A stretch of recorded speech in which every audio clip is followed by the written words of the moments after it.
lastimamente a Fundação para a Nossa Comunidade está passando reto, onde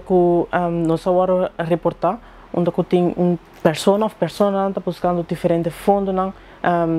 seja na comerciante ou na lugar de família, buscando placa para assinar por pisando de número, com também de número de Fundação para a Nossa Comunidade, e essa que nunca não chega. Fundação para a Nossa Comunidade me está essa lástima, mirando que a Fundação está uma organização onde está trabalhando para a nossa comunidade de Aruba e para enfrentar a rede na que está lástima. Tem caso na aqui, nossa fundação está canando seu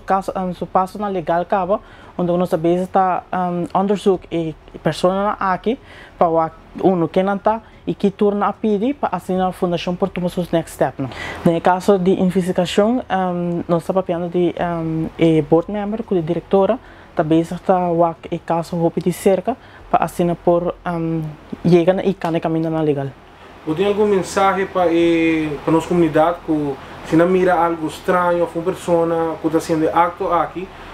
onde não pode ir? Quem não pode contactar? Seguro. No caso que você para que você faça uma donação e você está seguro de que sempre nos linha não está abrir, por tomar contato com nós direto 588-0002, esse aqui é o número de oficina, ou por tomar contato com nós também na Facebook page de Fundação para a Nossa Comunidade, Instagram de Fundação para a Nossa Comunidade, manda nosso message, nos lo reagir esse aqui hopefully, manda nosso message também na board@fpnc.org ou na gianaika@fpnc.org, que esse aqui é nosso diretora, que nos lo responder esse aqui de bial.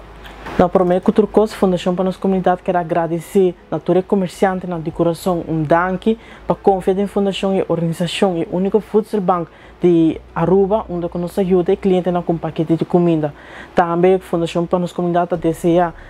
que pessoas que estão fazendo acto aqui para vir mais consciente para sobre cada acto que está fazendo está perjudicar uma família que está de necessidade. Pensar que nossa conta com o bolso sostém, com a comunidade sostém, com o comerciante sostém, para nos passar toda a pandemia aqui.